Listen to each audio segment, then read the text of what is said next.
एक भी मुसलमान ने स्विस बैंक में काला धन जमा नहीं किया। अजीम प्रेमजी ने हजारों करोड़ देश को दान दिया और अदानी अंबानी का हजारों करोड़ टैक्स माफ किया गया। नीरव मोदी, मेहुल चौकसी, विजय माल्या की तरह देश को लूटकर भागने वालों की फहरिस्त में एक भी मुस्लिम नहीं। 10 साल में 16 लाख लोगों ने भारत छोड़ा, जिसमें एक भी मुसलमान नहीं। आधार कार्ड दे, आधार कार्ड दे। बोला बोला मैं आ गया, बोला मैं आ गया। कहाँ गया मैं, कहाँ गया? आधार कार्ड देखा। भाग बहन।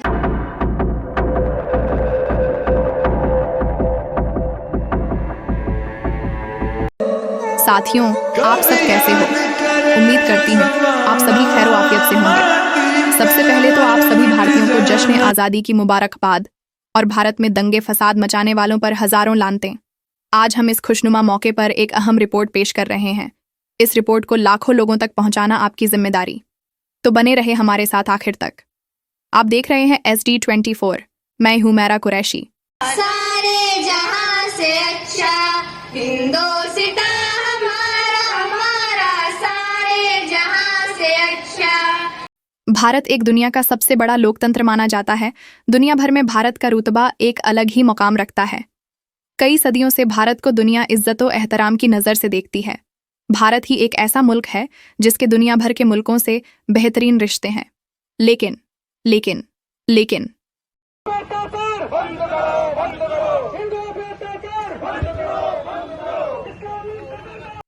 हमें अफसोस होता है ये बताने में कि पिछले 10-12 सालों से, या कहे 1992 से, एक तबका भारत की GDP को आग लगाकर जला देता है और कुछ भारतीय उसे देशभक्त बताते हैं।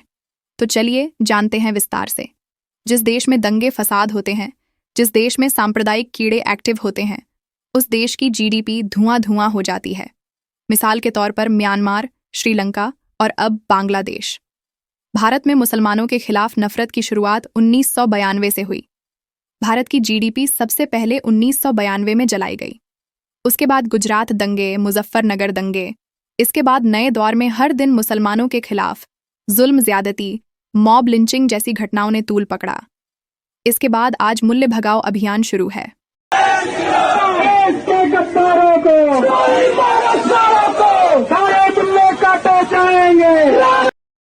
खाली कर दे आशी को, वरना उसके बाद जो कार्रवाई होगी उसके जिम्मेवार तुम होगे। ये कान खोल करके सुन लेना। इन रैडी वालों में केवल हिंदू रहेंगे। कोई मुसलमान बाहरी रैडी वाला होगा तो उसके साथ जो अंजाम होगा 2 दिन बाद उसका जिम्मेवार वो खुद होगा। हमारी कोई जिम्मेवारी नहीं होगी। जय श्री राम। बांग्लादेश में मिनॉरिटी पर जुल्म, भारतीय मुसलमान जिम्मेदार। पाकिस्तान में माइनॉरिटी पर एक्शन, भारतीय मुसलमान जिम्मेदार। सारी दुनिया के ठेकेदार भारतीय मुसलमानों को बनाया जाता रहा, लेकिन म्यांमार में मुसलमानों का सरेआम कत्लेआम करने वालों के लिए भारतीय बौद्ध को जिम्मेदार नहीं माना जाता। इसी को कहते हैं इस्लामोफोबिया।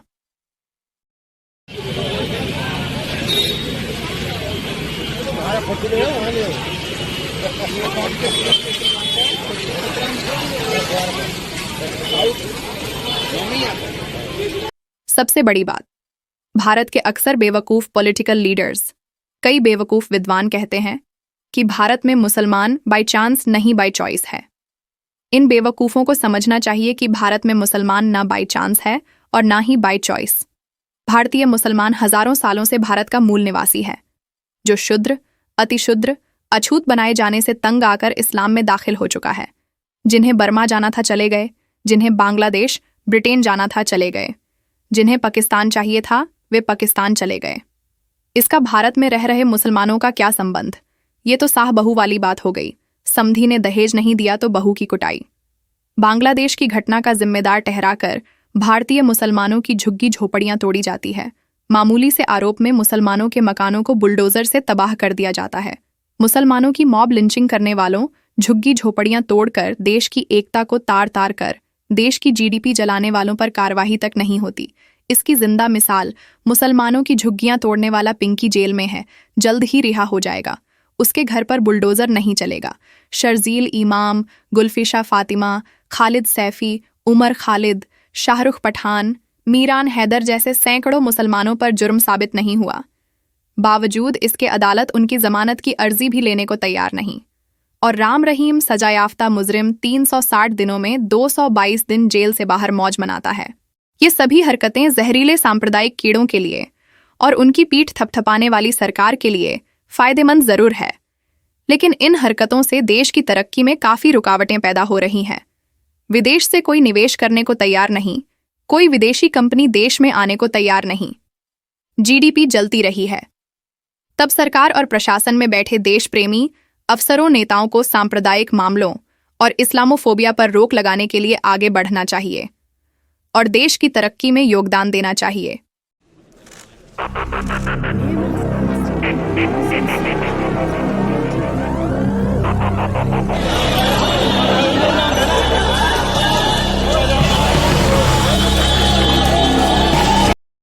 सांप्रदायिक दंगों में झुलसे म्यांमार की हालत आज 10 साल बाद सड़क किनारे बैठे भिखारी से भी बदतर हो चुकी है। बुर्का और मदरसों पर बैन लगाने वाले दंगाई श्रीलंका को कोई भीख देने को तैयार नहीं, उसकी हालत खुजली वाले कुत्ते जैसी हो चुकी है। हाल ही में दंगों में झुलसा बांग्लादेश इसकी जिंदा मिसाल है। हजारों साल का इतिहास उठाकर देख लो, जब भी कोई मुल्क भिखारी हुआ, उसके पीछे की वजह सांप्रदायिक हिंसा ही रही। अगले 1 साल में दुनिया देखेगी, अमेरिका से कर्ज ले लेकर फिलिस्तीन पर बारूद उंडेलने वाले इजराइल को कोई भीख तक नहीं देगा और आने वाले 10 साल में इजराइल खुद को गिरवी रखकर भी कर्ज चुकता नहीं कर पाएगा। तबाह मुल्कों की फहरिस्त में इजराइल सबसे ऊपर होगा। इसीलिए हम चाहते हैं सांप्रदायिक जहरीले कीड़ों पर देशद्रोह, जीडीपी को आग लगाने का मुकदमा चलना चाहिए, तब जाकर मुल्क तरक्की करेगा। वरना 1971 में इंदिरा गांधी ने गरीबी हटाओ का नारा दिया, उसके बाद राजीव गांधी की जिंदगी गरीबी हटाने में चली गई। बाबरी मस्जिद का ताला खोला और एक बार मुल्क की जीडीपी जलाने का मौका देकर चल बसे। उसके बाद की सरकार भी गरीबी हटाने में बिजी रही। फिर 1992 में नरसिम्हा राव की सरकार के दौरे हुकूमत में बाबरी मस्जिद गिराकर दंगे करवाए गए और देश को 20 साल पीछे धकेल दिया। फिर मनमोहन सरकार ने कई तरह की योजना बनाकर गरीबी हटाने में अपना वक्त बर्बाद कर दिया, सांप्रदायिक कीड़ों को खुली छूट दे दी।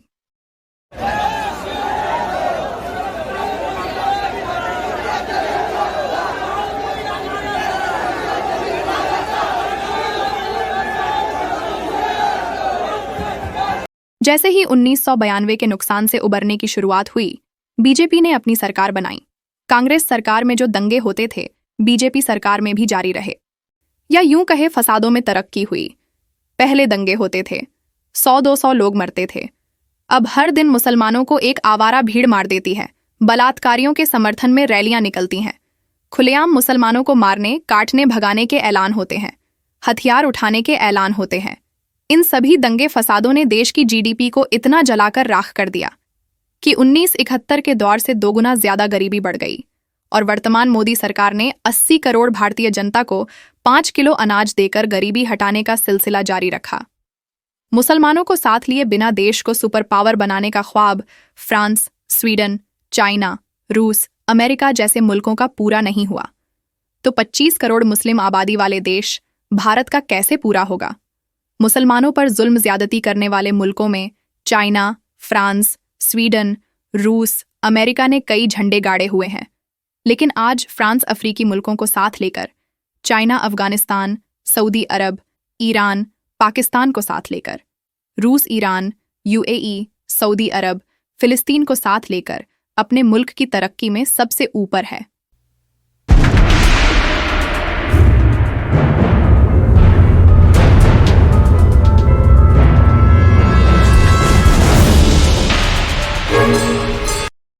आज तक भारत के एक भी मुसलमान ने देश को लूटकर स्विस बैंक में अरबों रुपया जमा नहीं किया। विजय माल्या, नीरव मोदी, मेहुल चौकसी जैसे देश को लूटने वालों की लिस्ट में एक भी मुसलमान नहीं है। भारत पर संकट के समय देश के लिए 500 किलो सोना देने वालों की लिस्ट में मुसलमान के अलावा कोई नहीं है। अजीम प्रेमजी जैसे भारतीय मुसलमान टैक्स के साथ हजारों करोड़ देश के लिए दान कर देते हैं और अदानी, अंबानी जैसे लोगों का करोड़ों रुपया टैक्स माफ यानी स्क्वायर ऑफ किया जाता है।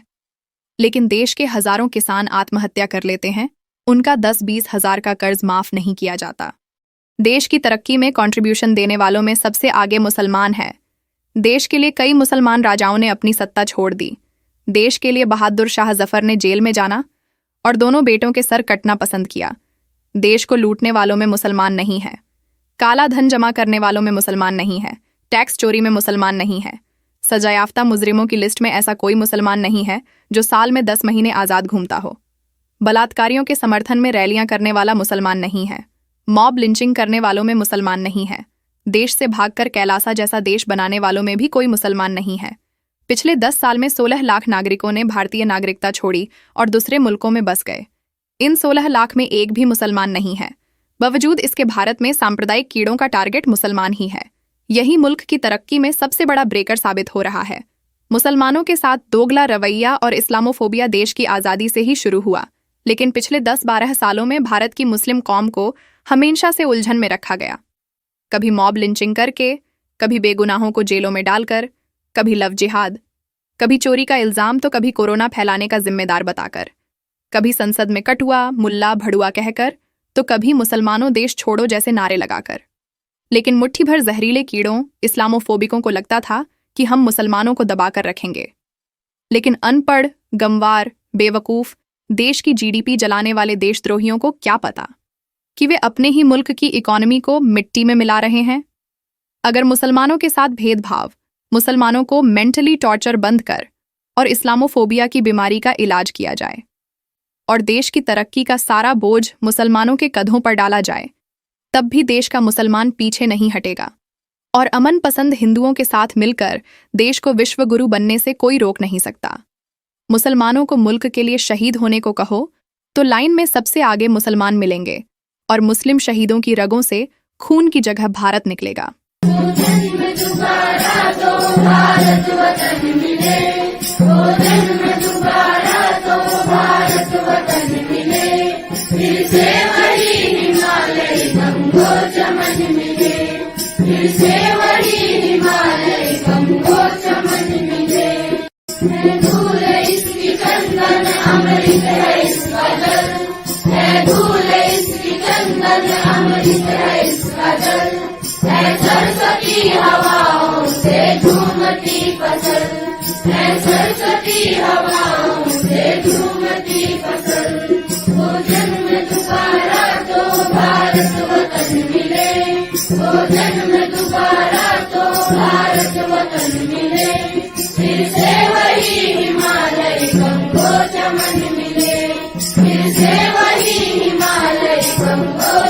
तो ये थी आज की अहम तरीन जानकारी। मिलते हैं अगले वीडियो में, तब तक के लिए फी अमानिल्लाह। आप देख रहे हैं सोशल डेमोक्रेटिक न्यूज़ SD24।